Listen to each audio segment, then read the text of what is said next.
Hello, everyone, and welcome to the Backbenchers podcast. We're back for another week. Well, I guess I'm back for another week, but I am joined by two awesome new faces that you haven't seen on this podcast yet, and we're so excited to have them here. First of all, Derek, welcome to the podcast, mate. Thank you. I've been waiting for Dan to send me my appearance fee, and so that's why I'm here. So thank Dan for this, actually. Yeah, awesome. Okay, appearance fees. I'll have to talk to him about that too, if that's something we should be discussing. No, but so excited to have you here, Derek. So good. And we've got James Wolfe, star of Survivor Canberra Season 2, the Orca himself. We get to have his presence with us tonight. James, welcome, mate. Thank you. It's good to be here, and I look forward to reigning supreme with some more villainous sort of takes and opinions, and we'll see how we go and spice things up for tonight. Ooh, spicy. Okay, cool. You've heard it right off the bat. Expect some spice, everyone. But thank you all for joining. I know we've got a few of you joining us live so far. I know some of you catch up a bit later on, but whenever you're listening, whenever you're tuning in, we just thank you so much. Survivor Canberra versus the world. Here we are. Episode 2 has dropped. We've given people all weekend to watch it, and we get to unpack it tonight. So I'm so excited to hear your takes. Let's dive right into it, right? I want to just let's do a bit of a recap from episode 1. Let's catch everyone up and let's get some of your thoughts on the game so far. Cool. So last step, important notes to remember. Loz got the welcome note. She tells everyone she has a very different reception on the note compared to Squin from the other tribe. Loz is almost targeted because of it, because of the way maybe she hangs on to it. People didn't really like that. There was some talk around her. Squin was really open about it, and there's not really much talk about her and that note section. But what we go into then is that Sab finds something at the Canberra tribe, and we learn about that in this episode, which is very, very cool. And then we've also got Anthea, who finds it for the world tribe. So that is a very different dynamic. She finds it by herself. Ed does see her, so we got to note that. But on the world tribe, Anthea finds it with Eden, Bethany, and Maddie. So all those people are involved in this thing, in this plan. The challenge happens. Canberra dominate. They win, sending the world to tribal council. We see lots of strategy talk early on that Eden is going to be the vote early on. It's eventually Jay, though. Jay gets pretty much thrown under the bus for the Eden vote, for the Eden name being brought up. But there is a real tight 4 of Anthea, Eden, Bethany, and Maddie that formed that no one really knew about. And Jay found himself in the middle. He didn't really know what was happening around him. He was trying to play the middle and work out what was going on. Wild tribal council, a double tied vote, crazy. And so poor Jay was sent to the swamp of sadness. Crazy. Oh my gosh. That is a little bit of a recap on what happened in episode 1. But we haven't heard from either of you guys yet on your thoughts. Derek, do you have any thoughts or takes or opinions that you want to just make clear from episode 1? Do I have thoughts? I have several thoughts. I am thoroughly enjoying this season so far. I know we're only 2 episodes in, but my gosh, everyone came here to play. There's huge characters. Everyone is giving us something different, which I think is so huge and important to have, especially when you're trying to show the importance of this specific season post-COVID. It's insane. And I am loving the characters. I'm loving the strategy. I'm loving the chaos. I'm loving it all. So I have so much to say tonight. So I'm very excited for us to kind of, show what happened in episode 1 and how it led to a couple of things in episode 2 as well. Yeah, awesome. So good. That's really cool. James, is there anything that stands out from you from episode 1 that you just want to get off your chest? Any thoughts that you just want to let rip? Yeah, absolutely.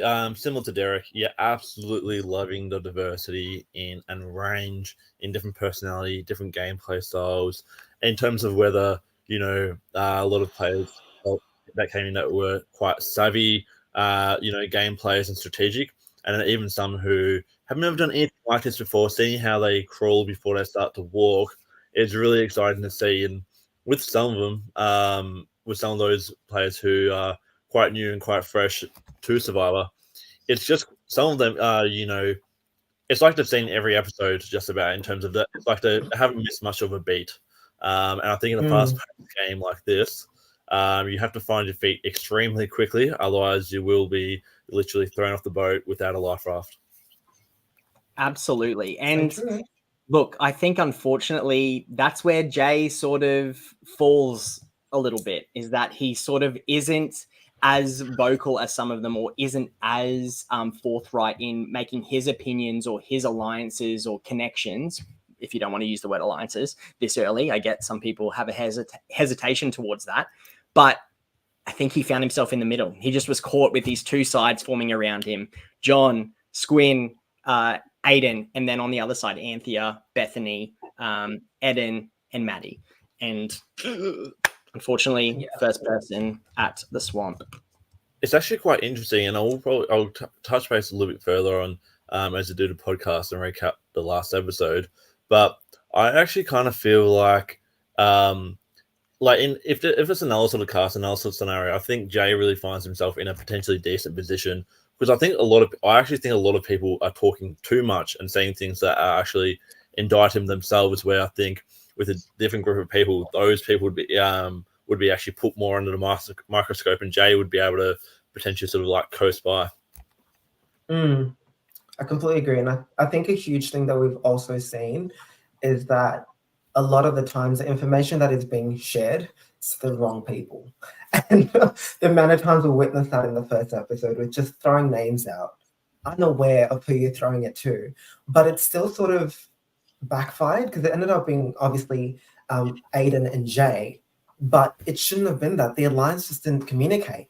And it's funny to think that that's the case when they had the numbers, they had this great idea set, but they just couldn't come to a consensus. And then obviously on the revote, same thing happens, and it's like, come on now. Surely we've thought these things through before we got to tribal. If this vote is any indication of what's to come, we are in for a wild ride. It's going to be wild, because watching that play out, you're just like, oh my gosh. And it seems so easy from the couch when you're watching it at home. I can imagine they just need to get a chance to whip back around and confirm everything, or these things are so fast. But pretty wild times, that's for sure. We are going to, James, actually, I know for a fact that you are Mr. Meme himself. And we're going to see a few memes across this episode, but is there anything from episode 1 that you wanted to share with us? Yeah, we have definitely been fortunate enough that we have had some wonderful memes sent in by our loyal viewers in the Survivor Canberra community. And the first one we have was sent in by season 1 player Aston, who like to compare Ed's sort of Ed's sort of confession about how he wanted to play for the Brumbies into rugby when he was a bit younger. So he's comparing to the office that the Canberra tribe and the Brumbies, they're kind of it's much of a much, and it's sort of the same thing. What do you guys think? Is this accurate? So good. I love that people are getting involved in the meme culture of Canberra Survivor, that I think that you have really championed, James. Absolutely. Loving it so far. And also Aston just wants to say that your internet is serving, because if we know anything about James, his internet connection is not great at best. So we are doing well tonight. So thank you so much. I would just like to refute these blasphemous claims and say that the proof is in the pudding, that tonight, Aston, you are wrong. I'm waiting for it to just cut out. Yeah, so I couldn't convert. You go, James. No, we're fine. Oh, you're being silly. Don't do it. And then the second meme we have from episode 1 was sent in by Greg, who you know, we all loved the Olympics that happened this year, but I think when you reflect back on the antics that happened, there are only two things that people remember. One, that shooter from Turkey, and two, some Australian breakdancer, which has inspired An this icon. meme. Oh, I love it. That's yeah, actually yeah. incredible. Why don't we get her on the next season of Canberra? Hey, I love this idea. Let's Dan, make take it note. happen. Dan, Liv, you're on it. How good. Oh, man. So Well- good. Well, Reagan will be the reason you don't get your appearance fee, Derek. So oh no, okay, all of a sudden we need to send her back to the Olympics, and I'll get my appearance fee. So good.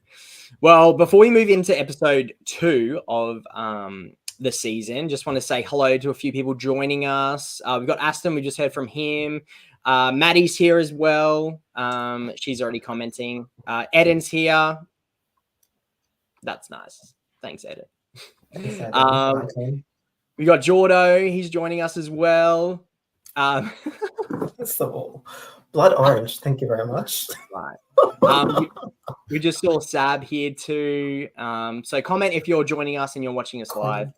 Also, I'm so sorry that we're starting this podcast a little bit late. It is totally my fault. As a Queenslander, this daylight savings thing is a bit, I'm so sorry. I'm not, I will take the blame. It is not the podcast fault. It is my fault.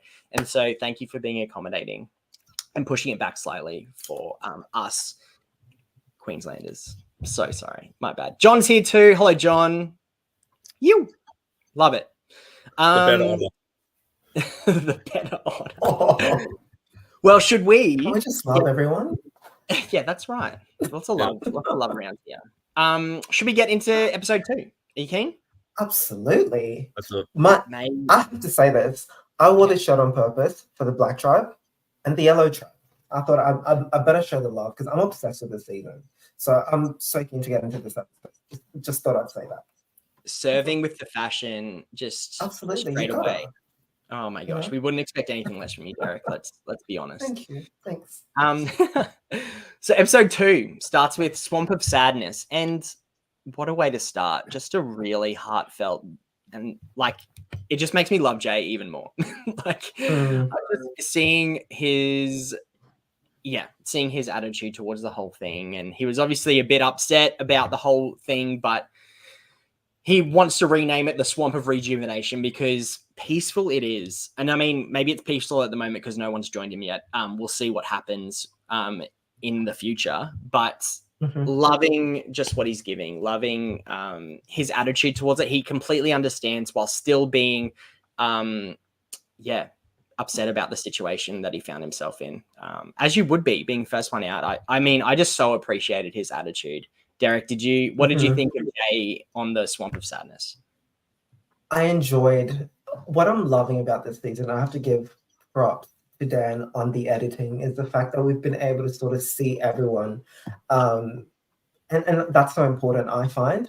And with Jay, just starting off with him sort of giving us a rundown of what he thinks he could have done differently, shows us what's possibility is to come back, obviously. It was giving me Edge of Extinction vibe. I loved that twist in the sense that we got to see people a little bit more. And the fact that he is there now, and the more that we get people in there, they're going to be able to compare notes. They're going to be able to find out what's happening within the other tribes. And I think that's going to be so important down the line, because you're never going to want to hinder any relationship with anyone that's going to, I was going to call it the Edge of Extinction now, to the Swamp of Sadness, because you never know who's going to come back. Shrek might come back. You just never know. So how good were the Shrek quotes? Just FYI, loving that. I love it. The only thing I'm disappointed with the Shrek quotes, the only disappointing thing is that no one asked if we knew the Muffin Man. The Muffin Man? The Muffin. I know the Muffin Man. Look, he's preparing to come back strong. So I love that about him. Let's have this peaceful rejuvenation part here. I'm going to come back strong. Hopefully he's determined when he reaches his first duel. That would be awesome to see. But so we move from the Swamp of Sadness. We go straight into the Currawong tribe, the World tribe. they start off with a group discussion on what happened at Tribal Council. Did anyone else just think this was the most awkward thing that could have happened? Yeah, it's like when it almost felt like kind of, you break up with someone, but then you're kind of having that awkward chat and being like, oh, should we still kind of be friends, or what are we, kind of? And it was just like, and I think a lot of people were kind of saying too much to try and save face, but I also think a lot of people were saying things that were shooting themselves in the foot and putting a target on themselves. But I also think that certain people who were saying a little bit more sort of quieter, the spotlight wasn't necessarily taken off them, as we saw in confessionals. Yes, and honestly, I think it's such an important and vital part of the game, knowing how to deal with post-tribal conversations. And a lot of the individuals, I'll testament to Eden, Bethany, and John, because they handled it perfectly. Everybody else, please. I need something a little bit different. Just the conversations that they were having, revealing too much information. Yeah. I remember one part when Aiden got a hug from Anthea, and she apologizes, giving away that she voted for him. I was like, what are you doing? And then Maddie was sharing information with John about why she wanted to vote a certain way and then did a certain thing, and then it led to this. And I'm like, you don't need to be sharing all that, especially if they're not in your core alliance. Keep that information to yourself. So there was a lot of choices in this moment. And what I found really, really funny was Aiden's feeling very comfortable, obviously, with John and Squin. Mind you, they don't have the numbers, but that's okay. So he wants to be in the 3 with them. And he feels as though Maddie's the person behind his name getting thrown out. But she's the one person that was trying to save him from that core 4. And the people he should be worried about, namely Anthea and Bethany, are the people that he probably feels the most comfortable with. So it's so fun to watch as a viewer, because you're like, what are you doing? What is happening here? Yeah, no, I find it quite interesting that you sort of say that, because, Aiden kind of correctly picked up and named, the 4 people that were in the majority, and he's sort of saying, you know what, but I'm still going to stick with John and Squin and try and swing one of them over.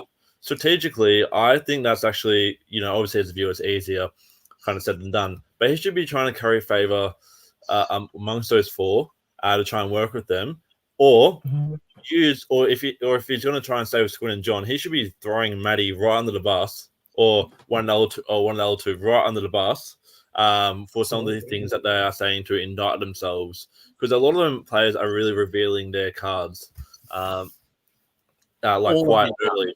And another thing I was also quite impressed with, though, even though I think she sometimes said a little bit too much, was Squin. I think it was really good how she would really be able to pick up on Bethany's duplicity and her saying certain things, but then her actions showing something completely different. So, and even though Bethany is someone that, even though we haven't seen a lot of evidence in the footage to show this so far, like we're getting a lot of secondhand perspective that she's kind of, at the top of the tribe right now. Yeah. Can I add on to that? Oh, sorry. Yeah, go. Yeah, no, go, Derek. Here you go. No, I was just gonna say I'm enjoying Squint. She's such an interesting player. Yeah. But what I'm finding is that she has been on Bethany's neck since day dot. She has been clocking a couple of things that Bethany's doing. But what I'm finding, and what I think is potentially going to happen, is that, for example, she said Bethany had mentioned during the tribal that she didn't want to go to Rocks, and assumed that was a reason as to Bethany voting for Aiden and then wanting to swap to Jay, which, yes, it is true, but I think that's not enough concrete evidence to then go after someone. And I find that maybe she's got this tunnel vision at the moment that could potentially backfire, especially in their group of 3. If they want to work and get a 4th person to then work with them, the people that Aiden feels the closest with, in the sense of she thinks obviously Maddie's the issue, is Bethany and Anthea. So that affects their relationship with Bethany, when she could then potentially be the person that they want to work with. So if she's picking up on these couple of things, unless it's something to actually, justify them, I think it's kind of putting her in an awkward position. Yeah. But I'm loving her reads. It's just got to find that balance. I love that we're getting the different perspective, and it's quite a strong perspective and polarizing perspective that we get from Squin and say Bethany, which that's really intriguing to me. I think that I noticed that Squin is really leading a lot of the discussion initially, and she's really about team cohesion, challenges, where Bethany is trying to work out what's happening underneath the surface. And I think that is really, really interesting. We've seen a lot of squibs. We've heard a lot of squiz. We've heard a lot of some squins, but I hope that goes all season. I love it so much. But we'll keep moving on. Beautiful. Something I just wanted to say about Maddie really quickly as well is, I know we touched on it just before, but I think this is a really crucial thing that happened in that discussion straight after, is Maddie revealing that she didn't know she did it at the time, I don't think, but she did reveal that she was one of the people to flip their votes, because no one else would know what had happened unless you had been one of the people to flip your votes. And by saying what she did, she revealed a lot. And you said this, Derek, people are revealing a lot of things early on that they don't need to. Yeah. Yes. Yes, there was a lot of chats that should be had within the alliance, and that should not be had in the group setting. That's all. Absolutely. Yeah, I think at time, if you're, say for example you're playing like say Australian Survivor and you have like 50 days, obviously you have a lot more time to sort of decompress and have these chats and kind of really work through it. But when you have such a short time frame in terms of between rounds, it kind of like a lot of people are going to take the first one or two things you say, and that's probably going to stick in their mind rather than all this other sort of stuff to be used against you. And I actually also, speaking of people who are saying too much, I actually kind of found it interesting that John revealed to Maddie that he was actually the one that told Jay Eden's name, which is kind of potentially knowing that Maddie and Eden are aligned. That's definitely going to go back to Eden, and I think that could put a bit of heat on John as well. Yeah. Oh, that could be interesting. I didn't pick up on that. I thought he said it in his confessional. Oh, was Very it? Interesting. Yeah. No, I thought that was the case. Yeah. What I also enjoyed, especially with this specific part, was when they were having a conversation and Eden was saying that he wants to go after Bethany. I was like, now he's got that potential idol. And it's like, if there's an opportunity, he could go after Bethany. Now I'll give you all the tea, some insider tea. So Bethany and Eden knew of each other prior to the game. They didn't know each other from an online game called Equilibrium.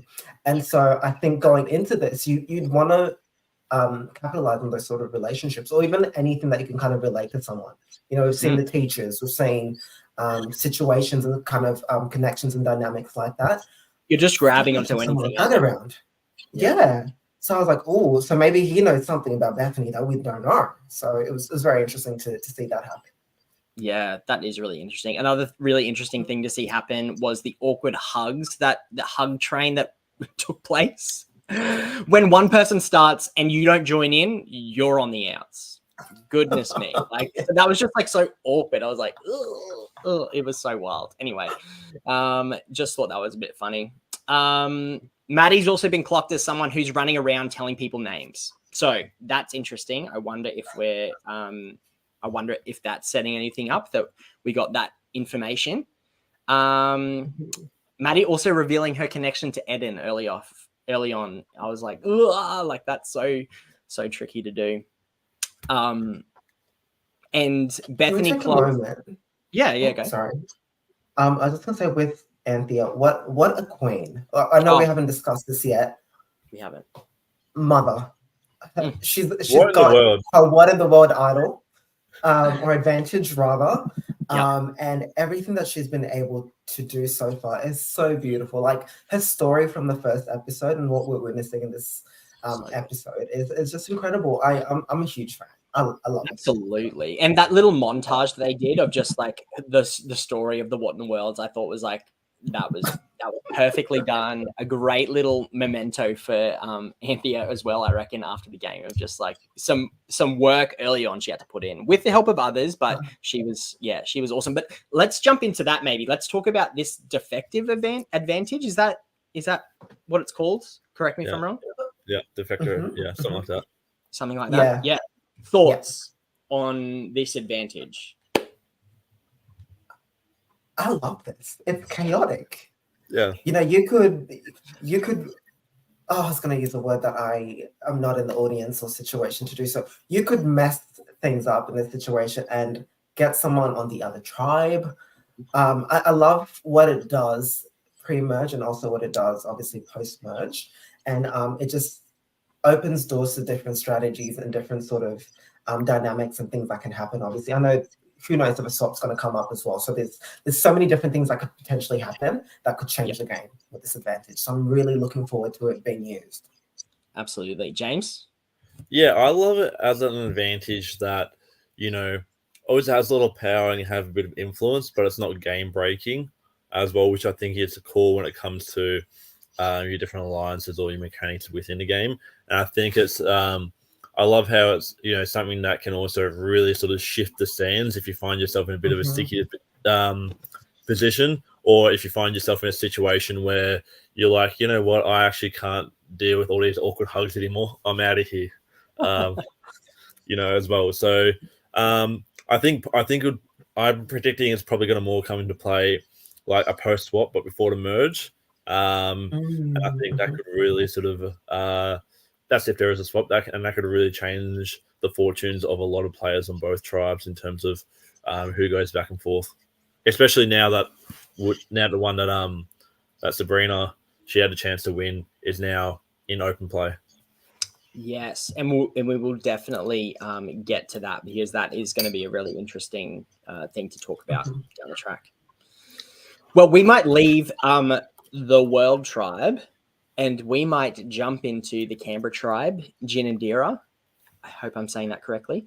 And we might see what they've been up to, because we get a little bit of a recap of them. So Amy chats about the tribe is really working together and really big on cohesion. Whoopsies.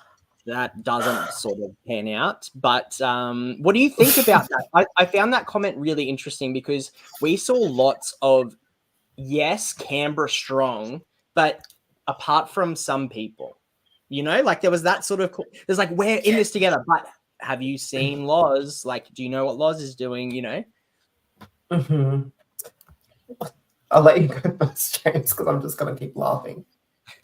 Yeah, early days, I mean, of course, it's really about self-preservation early days.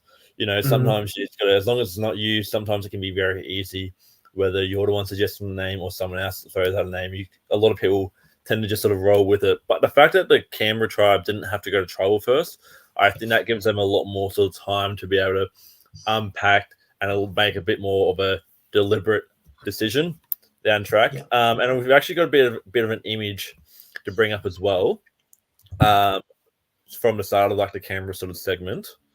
That sort of shows, I think, because we received in episode 1 a lot of secondhand perspective that Loz is the one on the out. She's the one, you know, really sort of, you know, kind of on the outs. And Andrew kind of revealing a bit later throughout this episode that she's a lot more sort of guarded.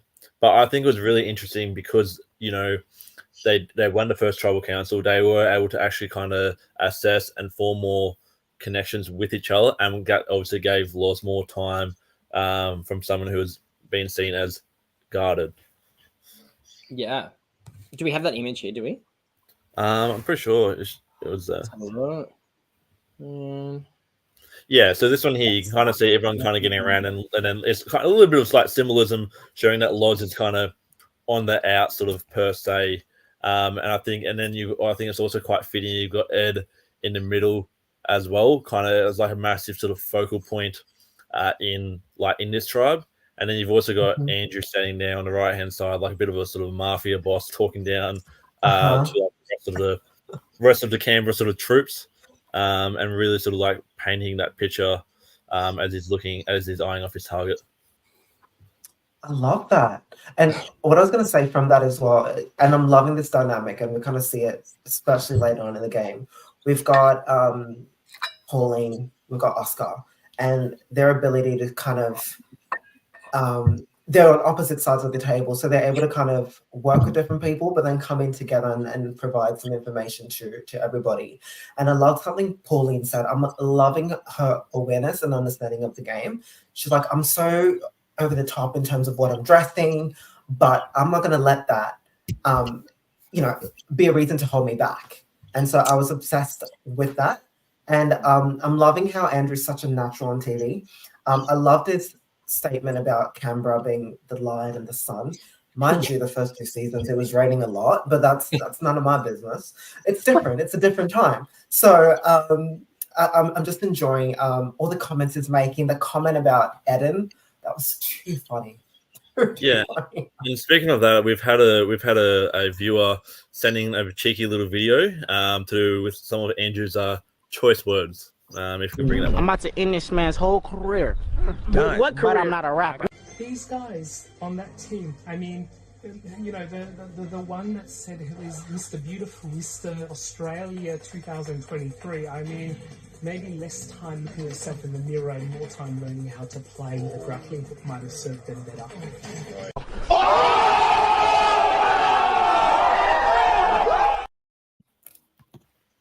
Whoa, Golden. that is so good.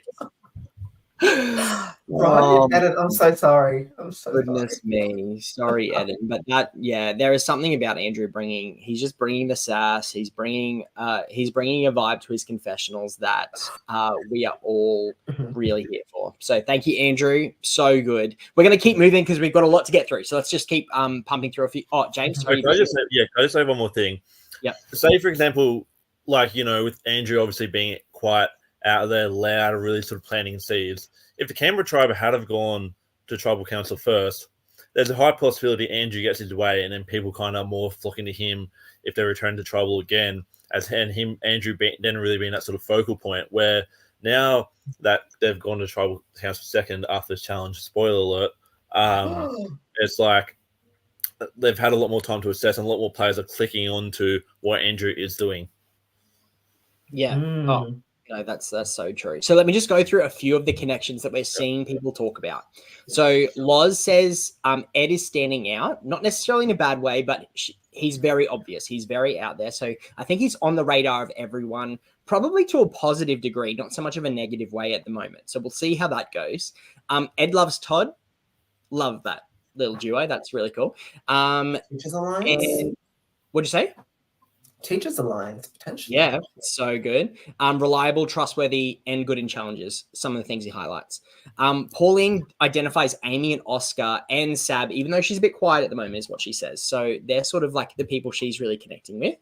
I'd be cautious of Sab at this point if I was sort of in the game. I think she is being overly quiet, and I would worry about her being in a J situation. That is my concern. She might be doing enough of the small little chats, but I don't feel like when she's in that big group, she's not really giving of herself and doesn't seem too present in the moment. So that's something I just flagged. I was like, I wonder how that's going to go for her. She seems well insulated at the moment, though. People aren't seeing her as on the other side of them. They're seeing her as an option for them, which I think is really cool. Yeah, I think that's a credit to Sabrina as well.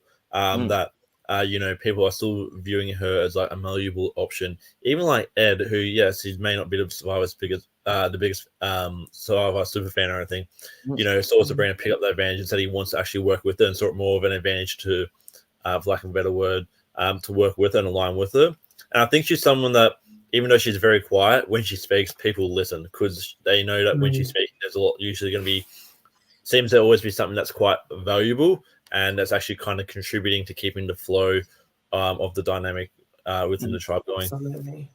Yeah. She must definitely be doing enough within the individual conversations that she's having, because as opposed to someone like Lauren, who has been also deemed to be quiet, she seems like she's by herself and no one feels necessarily comfortable with her. Whereas with Stab, she's found the advantage. Ed's like, I want to keep her around because that's someone I want to work with. So she's definitely doing enough. We might not be able to see too much of it, but we'll kind of speak about it later on where she's standing, I think. Yeah, absolutely. Absolutely. And I feel like what we see again here is really Andrew pushing the story with everyone else, planting the seeds that Loz is going to be the target. She's a little bit different to how we want to play things here. So let's keep that in mind. He's really trying to make that an easy first vote, that it's not him and it's not anyone he's close to. I love just Loz's story this episode, and we'll get to it more a little bit later on, obviously. But it is very good what happens here for her. We might leave the Canberra tribe now. We might jump into the challenge. Should we do that? Absolutely. Let's go. Who's up? James, recap of the challenge. Let us know what's been happening. Yeah, so recap of the challenge is that so there seemed to be a bit of a I loved how it was a bit of a mix of everything in terms of a bit of physical, bit of sort of puzzle, but also a lot of like dexterity within the challenge as well. So I thought it was awesome to see a lot of different components and variety.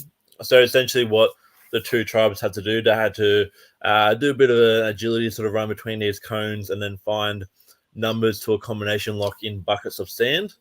So 3 players had to go and find one number each, race back, and then try and work out the possible combinations to unlock a chest which contained a bag with balls, which they then put onto a board which was filled with holes, and with each ball they had to kind of get it sort of stuck in each hole. So that was definitely the crux of it. Yeah, I'm kind of keen to hear how you think each sort of tribe performed, because from my opinion, I was on some pretty shitty, challenge teams in my season.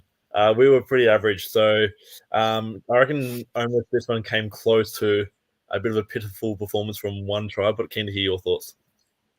Yeah, look, a couple of thoughts. First of all, I love that. I don't know if it was Ed's idea. I don't know if it was just the entire Canberra's idea, but wanting to bring up the numbers to the top of the bucket, but only taking one. Love it. Yeah. That was so good. Saved them a lot of time. Didn't work out for them in the end, but I thought that was an incredible strategy. Something to really, they're really thinking about how do we do this well and how do we use the boundaries that we've been given to our advantage. Love it. And I love that John even decided, I'm going to go and help them further and get whatever else is left and just leave it right at the top. I was like, oh my gosh, what are you doing, John? But I definitely, and I think this showed how the different tribes are working. I think with Canberra, they've got that sort of, a kumbaya vibe, if you will, where they want to work together and kind of make things a lot more cohesive. Whereas with the World Tribe, pure chaos. And we witnessed that, but it works. It's like organized chaos. But with Canberra, it's like we've got this strat of what's going to happen. But my lesson from this whole challenge is that you need 7 people to fill 20 holes with balls. And we might need all the researchers, the analysts, the strategists, and the teachers to explain how this works. Because Dan and Liv really, they took it home with that agenda. And I loved it. it. Absolutely. Loved the chat from Dan. Liv couldn't believe what she was hearing, and she was quite thrown. But look, we're here for the comments, and please don't stop. This is fantastic. Oh my gosh. Yeah, I think the challenge was great. I really loved it. I love the dynamics of it. I thought that the end, I love anything with locks. So I think that that's really fun, and that gives the whole Survivor feel to it. And we can't do the spinny code things and pull out the thing, but this was like a great option as a fan made version. So I thought that was really fun. And we've also seen variations of the table with the holes in it. I thought it was really cool. I thought it would be so fun to be a part of. Go James, sorry. Yeah, I thought the board was awesome in terms of, because I liked how it was like, it wasn't like pivoted on kind of anything. You kind of had to really rely on like the coordination of the 4 players on each corner as well, which I think was key, because I mean it's very easy for that to be counterbalanced. Oh, Yeah. definitely. And I think I don't know how close it was in the end. It looked like Canberra just took it home. But sorry, not Canberra. Well, they took someone home, but it wasn't the way that they would want with the challenge, clearly. But I think with the World Tribe, it was just a matter of being able to maybe. I think the chaos worked in their favor because I think there's probably a lot of different ideas and different narratives sort of happening within the tribe, and they're probably just pushing along and made it happen. At least that's how it looked. Yeah, it was like it wasn't close at all. Like John could have still been digging in the Canberra tribe bucket, and they would still finish beforehand. It was all I could hear. I don't know about you guys, and I was trying to work out who's doing the calling over at the World Tribe. All I could hear was Maddie. It was Maddie. I just heard Maddie. And I don't know if there was anyone else chipping in with stuff, but that's all I could hear. Maddie was just giving lots of chat. And you're right. Maybe the louder voices on the World Tribe really did come to the forefront. And maybe, people were a bit, they wanted to stick with the process and try and get a flow rather than, trying to do what was in front of them on the Canberra Tribe. Yeah, wild. All right, let's keep moving on because we have some strategy and some tribe time to get to. Derek, do you want to take us through some of your thoughts? Take us through of what you saw. Oh, well, as soon as they got back to camp, chaos erupted. And actually, this takes me back to something we didn't mention. The coffee situation. I thought it was so funny. And what I'm realizing as well is there's so many similarities between Andrew and Todd's strategy. And the way that we have this conversation of Andrew and Amy speaking about something might be in the coffee, and all we see is Todd tipping it over, trying to find an advantage in there. And what I loved is the fact that Todd didn't have any sort of bad blood from anyone from doing this. And as a matter of fact, he was able to create a close bond with Ed. Andrew, he's the only person that goes to Andrew, obviously, later on to mention, hey, Amy's in trouble. And I think that's important for him because I'm seeing a lot of dualities in the way that they're doing things, those two. Wasn't a huge fan of this 29 plus club alliance. It wasn't giving what it needed to give. So Loz and Ed, do better, please. Yeah, it was a bit of ages. Yeah, I was like, why are we doing this? But what I loved is the fact that they had that conversation. 2 minutes later, Pauline and Oscar, they're with them and they're creating an alliance. And I was like, oh, things have shifted. So I don't know what happened there, but I thought this was such a pivotal part for him because it looked like he was in trouble.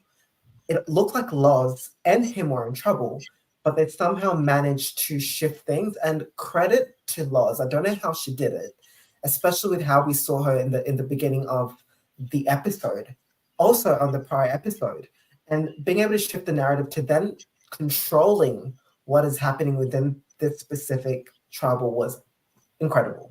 Kudos to her, honestly. Absolutely. I feel like this episode was very it wasn't loud for Loz. It was very subtle, but it was subtle. It was loud enough. It was all it needed to be.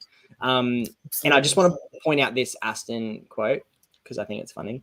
Don't know, Todd. Nobody knows I tipped out the coffee. The rest of the tribe, Todd did. Literally how it happened. Actually, we've also had a bit of a cheeky meme put together by season 3 player Sabrina regarding Coffeegate. So if you want to bring that up. Let's see the meme.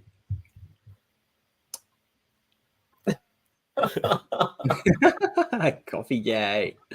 Love it. So good. So good. Yeah, Todd's confirming. Yes, So I agree true. with you, but that is so funny. Yeah, I can't believe it. I can't believe you didn't buy everyone like lattes from like McCafe or something like you. Was that not in the budget? Like, come on, man. It's Survivor, I guess. Yeah, let's talk a little bit about here the them splitting up into pairs. That was a very structured way to go about the strategy time. Nobody wants to do it first, and Oscar is the one to bring it up. He's the one to say, hey, let's go into pairs. Let's try this out. And I guess no one wants to be that person to speak up. And yet he does. And everyone goes along with it. And it seems like everyone is okay with that. think that's the thing with the Canberra tribe. They're so structured in the sense that no one wants to stand or be different. Even Andrew, because he's so charming and he knows how to sort of shift the narrative to make it cater to everyone. And I loved his analogy that, everyone's a patient. They're coming to me. I assess, I analyze, and then I do what I got to do. And then if they got to go, they got to go. So I loved how they're being able to push each other and kind of a lot of ebbs and flows to make sure others see and deem things in their best interest. Whereas with the Bull tribe, I have to bring them up for a second, it's all self-interest. Everyone's best and self-interest. What I did like though on this specific duos is we saw obviously as a whole, Andrew and Amy. We've got Stabs by herself, but she is part of those two. We've got obviously Ed and Loz. We've got Todd and Andrew in a sense, but Todd's by himself as well. And then we've just got different people kind of in different sort of groups having a conversation, comparing notes with the other group, and then coming together and working out what works best. And obviously that leaves Amy on the outside, despite the fact that I think she's sitting pretty. And I find some similarities within the two tribes, especially with this sense. I find Loz is doing a lot of what sort of Squin is doing. And I find like Amy was sort of in that sort of Bethany boat, where they're both looked at as being too social. And it's the little things that are making them stand out by another individual in their group. And obviously in this case, we've seen that it's sent Amy to the Swamp of Sadness. But we don't know obviously how things are going to be on the opposite tribe. I don't know if anyone else saw that similarity or if it was just me, but that's one thing I've kind of noticed.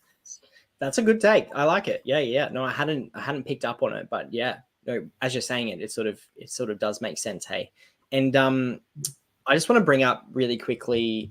This is what it looked like as well, and this is what Mel shares with us.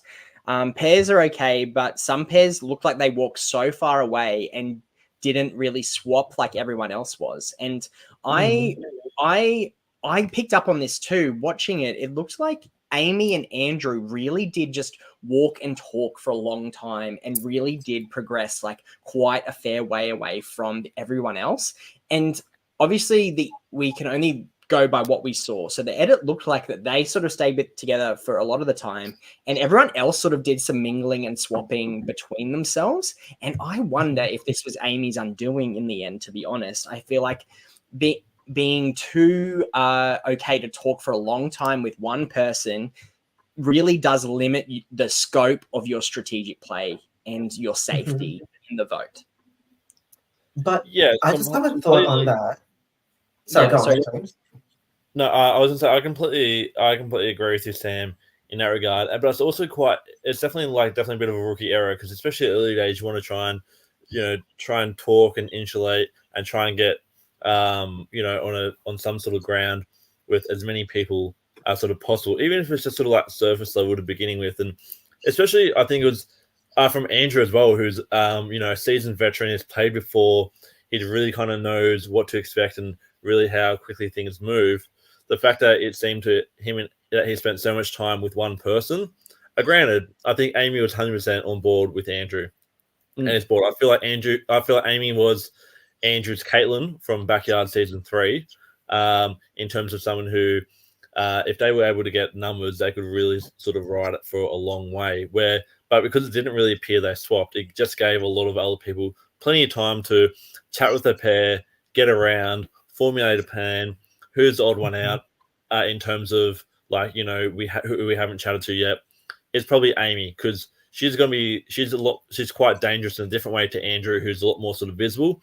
Amy can really blend and kind of hide with a sort of positive, happy-go-lucky social, personality and attitude. And I think she would be someone who could be a big danger to go a lot further in the game if they didn't target her that early. And I think a game like that Amy plays, where it is so reliant on social play, in a tribe where there's so many strategic sort of players, that can be something that kind of really sort of scares and sort of heightens, the fucking radars going bing, bing, bing, kind of clicking onto it. Yeah, no, that's like so true. And look, we just got here. Amy also had a poorly timed toilet visit. Unfortunately, when nature calls, you need to go. Eden's perspective, poorly timed toilet visits equals Swamp of Sadness visits. Ugh, that is true. And then this is also confirmed that Andrew did want Amy to be his Caitlin.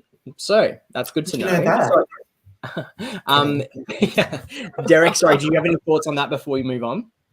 I do. I just honestly, I have to bring Loz up in this moment. I think it was incredible how she was able to shift the narrative from herself, from Andrew, who was the second person that people were looking at if it wasn't her, to then going after Amy. I don't know how she did it because, as we said, she was the outsider. And I think, honestly, I think it was intentional for her to be on the outside, as she's mentioned. Her role, what she does on a day-to-day basis, is to assess situations, see what's happening, be able to read situations, be able to read people, and then know how to tackle a situation and handle it. And I think this was an excellent execution of that. Wasn't what we wanted to see, but and another thing I was going to mention, just an extra bit of tea, is I know Andrew obviously was pushing for her big time because he thought that she knows him from backyard, but no one actually knows him from backyard. Obviously he doesn't know this. That's not his perception in the game. Yes. And I feel like that would have been mentioned at this point, but nobody, no single person has mentioned it at all. So it's interesting where his mental, I guess, capacity and I guess thoughts are, and it's something that we'll see kind of progress throughout the end of the episode, obviously, and even in the sneak peek for the next episode, just a little teaser for now. Yeah, I agree. I agree with that. I think you also got to be super impressed with Andrew in regards to, like, we saw in Backyard Survivor, like, not to touch on that too much, and he's kind of brought it into this season, that he's such, has so much charisma. He's so likable, very like witty, but also he's so observant on like very like subtle things, whether it's physical, like social sort of cues, or as well in behavioral sort of like kind of traits. Even though it didn't kind of work out for him this round with him wanting to get sort of Lauren out, I kind of feel like he's very good at sort of weaving a lot of these sorts of like cues into a persuasive sort of argument to kind of try and get what he wants. And it's hard not to be persuaded and kind of buy into what Andrew is saying because of his charm. Oh yeah, absolutely. Like, yeah, I think you've touched on two really clever players that really did have to work hard and in different ways though. So I really love seeing that. I think what took place between Loz and Todd, and then Oscar comes into the mix. Those three did seem to really, from what we saw, push the agenda of Amy. And I think when you get a group of not just two, but when it becomes three and it moves into then their connections with other people, because we can see that it spurts out from them. That's when it started rolling. That's when it just became a bigger and bigger snowball down the hill. So I think that sort of seemed to be where it really, really set off. So just a really important thing to note there. I also really liked the Oscar and Pauline connection coming in together. That was really cute. That was a really cute moment. I think when Oscar really tried to solidify something with her, Pauline then went to the strategy talk like straight away, but then she realizes, I need to validate him in what he's shared with me because I didn't give him anything. And she really recovered well from that because that can be detrimental. If you don't give them what they're looking for, which they're looking for a safe place for it to land, then you can find yourself in trouble. So I think that connection was really cool. I think that is going to be cool to see. Obsessed with them. They're such a cute duo, and I think they're going to be underestimated because, as I mentioned before, they have different connections. I feel like obviously Oscar now has got Loz and has also got Todd, but Pauline's got Sav, and so they're able to kind of come together and be able to utilize the information that they're hearing from different sides to then thrive in where they sit. And another important thing that I noticed, and I mentioned this previously, with Todd going up to Andrew and mentioning to him, hey, it's Amy's name, he solidified something that no one else has been able to do. At least that's not what we've seen from what was shown. And I think that plays such a huge role in Andrew then being able to feel as though, okay, if I lose Amy now, at least I know I can rely on Todd. And then, because as we know, he's such an influential person, he's not going to be pushing for Todd, despite the fact that we all know Todd got rid of the coffee. And that's an easy thing to then go after in the next round, if they are going to go to travel, obviously. Absolutely. So he's done well too to keep his name out of it. He's obviously got the connections enough to solidify that. Sorry, James, you go.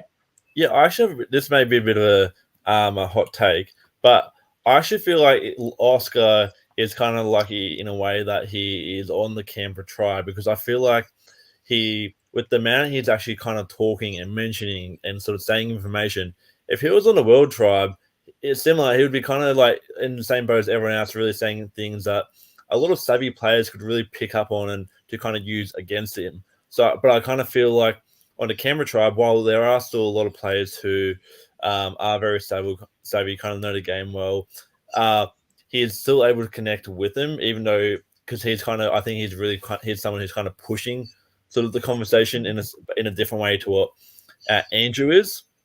But I think it's also, and the bit where he's actually kind of talking to Pauline, where he's saying, "Oh yeah, I've got these people, I've got that people, but I also kind of feel good about that person." If you're Pauline, yeah, it's good if you're aligned with him, but also there would kind of be a few sort of red flags, kind of thinking, well, if he's good with me, he's also connecting really well with other people in this tribe. Could Pauline potentially kind of throw Oscar under the bus for being a good social player, in a similar vein to the way Amy was really pushed to the forefront in this episode? Look, down the track. Yeah, possibly, absolutely. But I feel like a lot of game needs to happen before that happens. Like I do feel like this could be really could be a really pivotal connection that we might see as an underlying theme. But we do need to keep moving on because we are running out of time. So I'm going to push ahead a little bit here.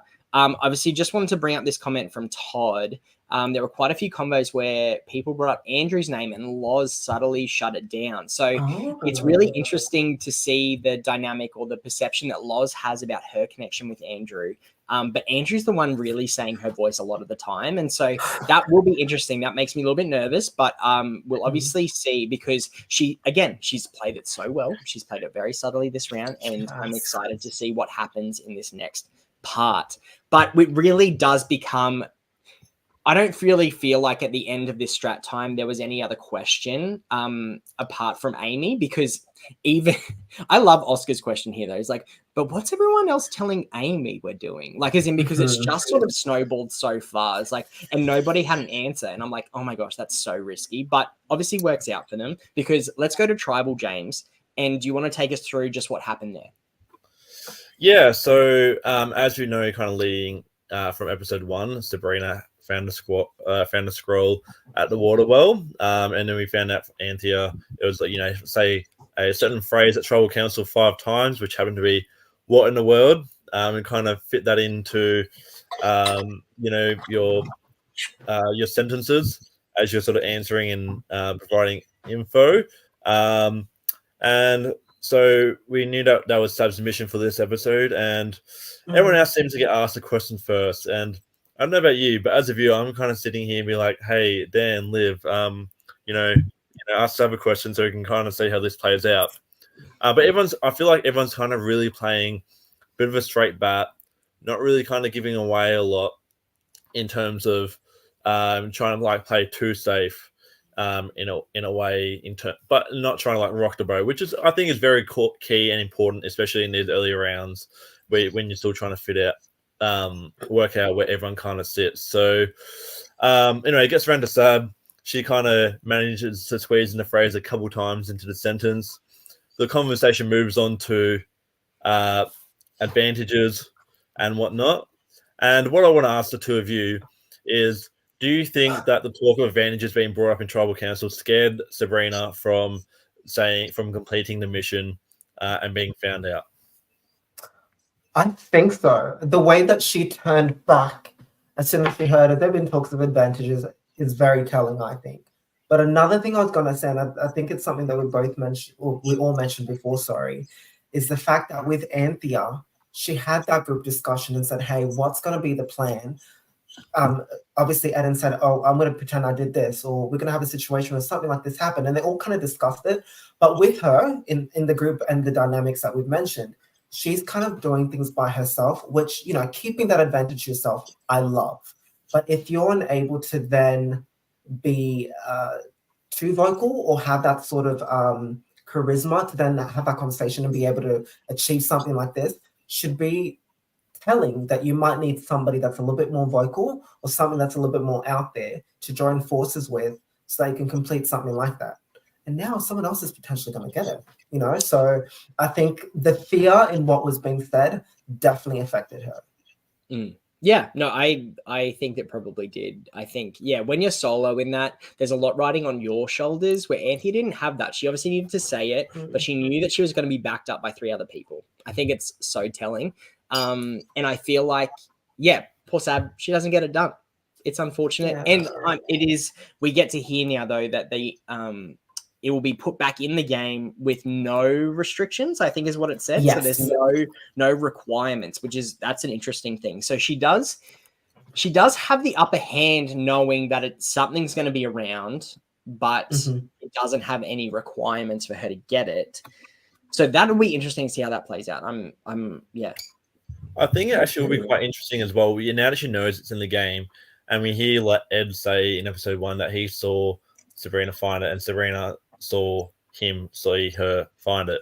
So I wonder if he would actually kind of go, if I'm Sabrina, I actually think it's kind of valuable to go and say, then talk to someone like, say, an Ed, or even, you know, who's saying, hey, I know you kind of saw me. Let's actually kind of work together and kind of then continue to build that bond over sort of something so mutual connection, and kind of then utilize it to their benefit if they end up kind of together at a later point. But yeah, I agree. I definitely think it's something that kind of seemed to have spooked her. But I don't think it really. I don't think anyone really seemed to have picked up on it. I don't, even though Ed saw a fine advantage, I don't think Ed has any idea what the mission actually was. So I don't think it's going to bounce back and hurt her. Yeah, cool. Yeah, sweet. And I think if she's kind of savvy enough as well, she could still use this and be like, I've got something. If for example, she knows the thoughts of people like Ed who are obviously keeping her around because they believe she has something, she could bluff that well and be able to use that until she does actually find it, since she knows a little bit more about it. So we'll see what she does. I'm very keen. Yeah, we'll see. I mean, the last thing I think I'll point out about this tribal council is just Ed's quote at the start of being like, well, we didn't think we are going to go to tribal council because we didn't think we are going to lose anything. And then just Liv sitting up there and she's like, well, you're here. So it's possible. And I was like, yes, Liv, that was so fun. Loved it so much. I love Liv. And then it sort of ends in a vote. James, take us through the vote. Yep, so it ends in a vote. We kind of go through. Amy kind of gets up first. We see her vote for Lauren, and then we see Lauren's vote next, which is for Amy. But then we don't get to see anyone else's. But lo and behold, the votes get read, and unfortunately, it is a unanimous vote against Amy. Even surprising that Andrew seemed to have turned on her, but you know, an experienced veteran like Andrew kind of probably sort of writing on the wall during the late stages before they headed to tribal. And yeah, he's kind of seemed to curry favor, for lack of a better way. But it is sad to obviously see such a wonderful presence on this season, Amy be voted out to face Jay to a duel of the death, as Ed put it, in the Swamp of Rejuvenation. Ooh. Duel of the death. So good. Yeah, unfortunately for Amy, ends up heading to the Swamp of Sadness. So sad when that happens. I don't think she was expecting it. So you could see in her face it was quite heartbreaking. No, she wasn't happy. And I think Andrew flipping because of what Todd told him is a really good move for him. But unfortunate that you couldn't see that flow through in the end. And just to bring up this one from Sab, she just said, I definitely got spooked by the advantage talk, but totally own the fact that I screwed the pooch on this one. Sorry, Sab. Next time, Sab. We'll just let's see what happens. Let's see what happens from here. Awesome. That's Tribal Council. Let's go into. I will just put it out there now. If you have any questions or thoughts that you want to hear from us or to seek clarity on, please type them now. We're going to chat about a couple of other things, but now is your chance to put it in the chat, and we can get to it at the end. We might just go quickly to the next time on video. Derek, do you want to take us through what you saw in the next time on Survivor Canberra? Dan, we need more than one episode per week. That's all I gotta say. This next on Canberra, or next week's episode, obviously we see the challenge. We see that we've got Amy and we've got Jay, obviously at the Swamp of Rejuvenation. Very excited. It looks like it's very close. So I'm quite keen to see obviously what happens there. Also very excited to see what's happening within the tribes. It seems like Andrew obviously feels like he's on the outs and is trying to find anything so that he can ensure that he stays another day. So I don't know if that's telling us that maybe Canberra could be going back. Canberra could be going back to tribal. But if that's the case, it's going to be very, very interesting because it seems like it's taken a whole new level now that they've finally gone to tribal. Because it's no more kumbaya, no more sun in the sky. So let's see what happens. Absolutely. It's going to be a great episode to watch. So make sure you tune in on Friday night. So stay tuned for that. Check out all the socials and everything. Really, really excited to see the fallout from this. We obviously didn't get to see the world too much in this episode. They got a lot in the first episode. So let's see what the dynamics of where things settle for the world, possibly in episode 3. Excited to keep your comments coming in, keep your questions coming in, but we just had a question from Soph. Where is it? Here we go. Are we treated to Ma Mountain tonight? And can you guys give me a round of applause? Knocking? There's some knocking. Oh my god. I am here.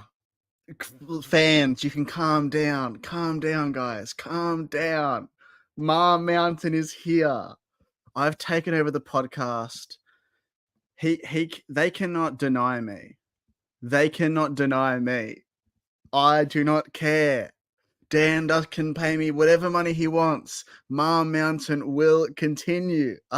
He keeps trying to silence me, guys. He keeps trying to silence me. I will never let you guys be silenced. I love all those guys. Sorry they had to be cut off, but Ma Mountain is here. Let's get into it. So this was where we're at. This is where we're at, guys. I think it's a really strong group. I still feel confident. Let's think of the positives. Better from last week.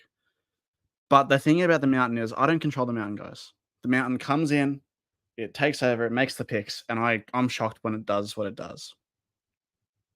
Oh my gosh, I thought I paid Mark stuff. You can never pay me enough.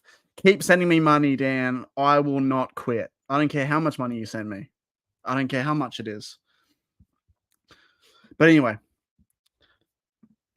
this is also the people that we had last week that were added to the list. The 4 that could possibly be on the mountain by the time we get to next week. But so here we're at, and the mountain does not.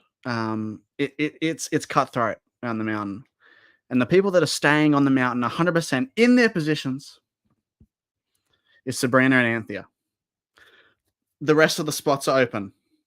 I know what you're thinking. Wow, for the first time ever, there'll be a new person on the top of the mountain. Unbelievable. I know, right? Moving on. We go to the bottom slide. I think there's 2 people that clearly have to be on the mountain. Lauren just really impressed me. Everything that the guy said in the discussion, I agree with. Oscar as well. I felt like he was just involved in everything. Really good at being appreciative of Andrew's gameplay, but understanding that maybe it's not the best time to fully work with him, but also working with Lauren, having the mentality to swap around and not being so stuck on, I don't like Lauren, so let's get rid of her. But those are the 3 that are on the mountain to start off. Let's get to the 2. So obviously we have Sabrina, but who will be the second? It's not that big of a deal, guys. It's not that big of a deal. It's just a small drop. It's a small drop. It's okay. The fans of this beautiful man can rest assured. It's not a massive drop. It's just, I just felt like at the start of the episode when he was saying that he felt a little bit out of the loop with what was going on. He thought people were voting this way. He tried to change his vote. It wasn't exactly what I was wanting. I still think he can get back up there, but yeah, rough. Next up. Sorry, I'm so sorry. I'm sorry. The mountain does what the mountain does. I'm also going to quickly turn this off. But anyway, that means for the first time in Ma Mountain history, we will have a female representative on the top of the mountain. That's right. Pauline is at the top. She's too good. She's doing exactly what I love. What we rewarded are people that say they're going to do something and do it. And I feel like she's definitely hyped up the bigger guys in the group. She's working very well in her tribe, and I think she's done fantastic. So level top of the tree right now is Pauline. As for the people that are in the mix, you got Andrew and Bethany, who recently have gone off the mountain. And we also got Ed, who's still there. I still like Ed. I just need a little bit more. And John. I like John.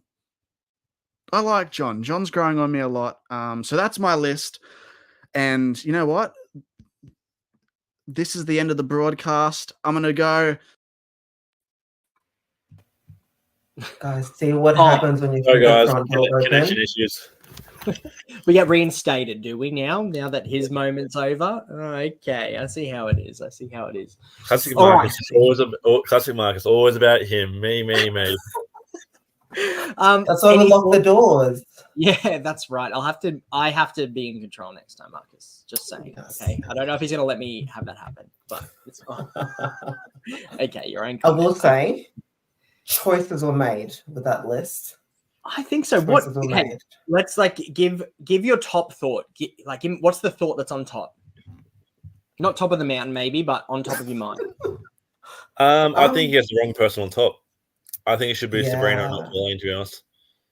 I mean, so despite the fact that Pauline is in still a great position in her tribe, I definitely think Sabrina, with everything that she has shown, even though he has been on quieter, I think everything that she's kind of, everything seems to be working in her favor at the moment.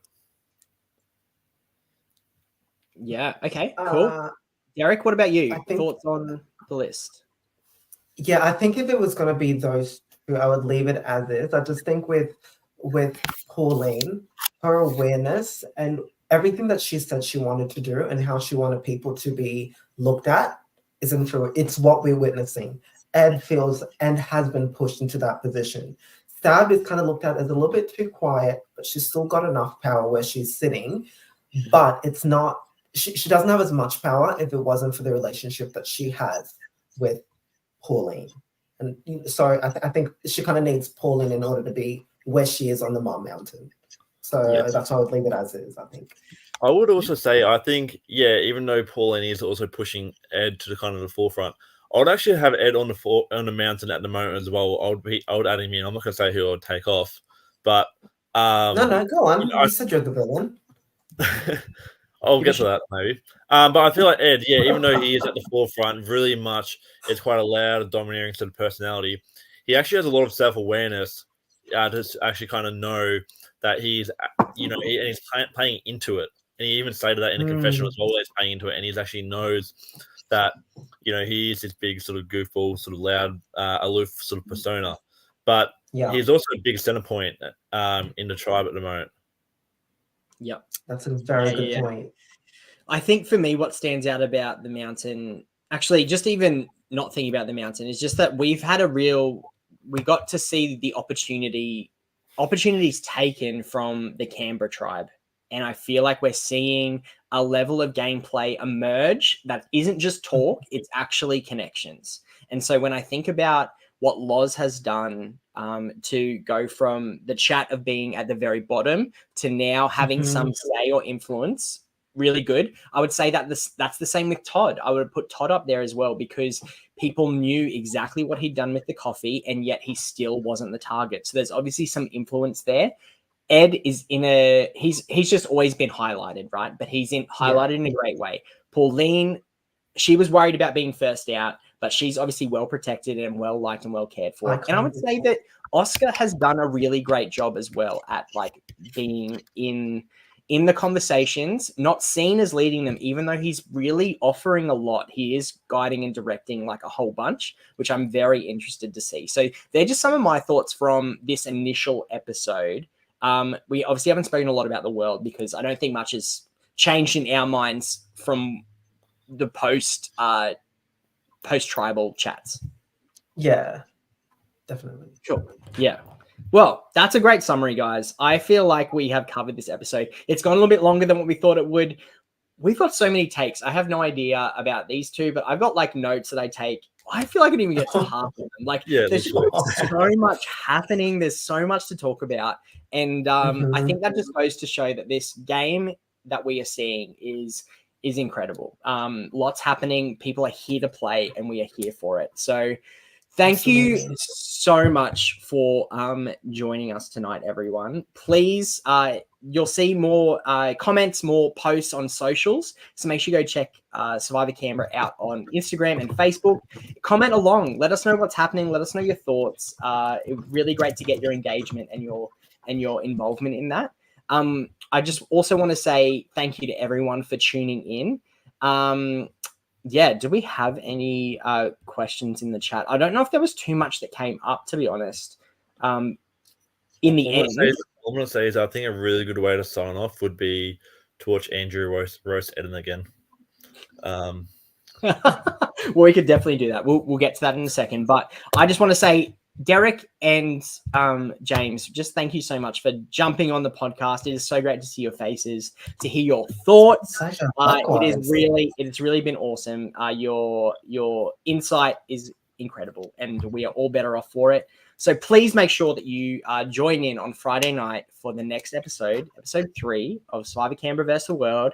It is just heating up. So we love these players. We hope you guys do as well. We love this game, and it is so great to chat about it with you all. So I'm about to end this man's whole career.